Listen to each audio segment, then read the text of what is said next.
ছোট বাচ্চাদের ব্রেকফাস্ট বা টিফিনে এমন একটা রেসিপি কিন্তু অনায়াসেই ট্রাই করা যেতে পারে। এটা যতটা হেলদি ততটাই টেস্টি।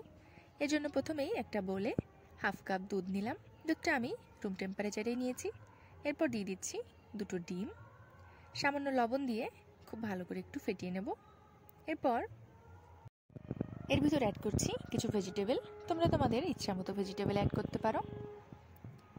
তো প্রথমেই আমি দিয়ে দিচ্ছি বাঁধাকপি, ধনেপাতা আর গ্রেট করা গাজর। এরপর সবজিগুলো একবার খুব ভালো করে মিশিয়ে নেব। মেশানো হয়ে গেলে তারপর তাতে দিয়ে দিচ্ছি 3 চামচ ময়দা আর 3 চামচ বেসন। তোমরা তোমাদের ভেজিটেবলের কোয়ান্টিটি অনুযায়ী অ্যাড করবে।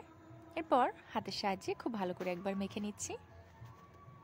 এরপর দিয়ে দেবো ক্রাশ করা ব্ল্যাক পেপার আর রঙের জন্য দিয়ে দিচ্ছি সামান্য হলুদ। এরপর একটা কড়াইতে কিছুটা অলিভ অয়েল দিচ্ছি, খুবই সামান্য, যেহেতু এটা আমি আমার বাচ্চার জন্য বানাচ্ছি তার জন্যই সামান্য অলিভ অয়েল ইউজ করছি। তোমরা সাদা তেলে ইউজ করতে পারো। এরপর এক পিঠ হয়ে গেলে খুবই আস্তে আর এক পিঠ দিয়ে দিচ্ছি। 2 পিঠ খুবই হালকা করে ভেজে তুলে নিচ্ছি। তাহলেই কিন্তু এই ভেজিটেবল চিলা আমাদের একদম রেডি। তোমরা যদি বড়দের জন্য বানাও অবশ্যই এর ভিতরে লঙ্কা অ্যাড করতে পারো। একইভাবে বাকিগুলো ভেজে তুলে নিচ্ছি।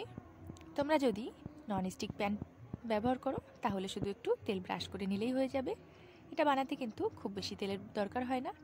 আমি এই একই ভেজিটেবলের চিলা দিয়ে অন্য আরেকটা রেসিপি ট্রাই করছি।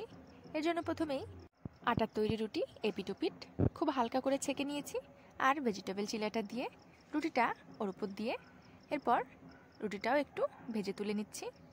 যেভাবে এগরোল তৈরি করে ঠিক সেরকম করেই, খুব বেশি ভাজার দরকার নেই, তাহলে কিন্তু রুটিটা বেশ শক্ত হয়ে যাবে।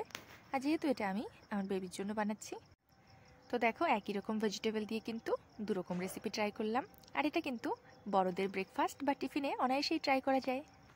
আর এটা খেতে কিন্তু দারুণ হয়েছিল। তোমরা অবশ্যই একবার ট্রাই করতে পারো তোমাদের বেবি বা বড়দের জন্য।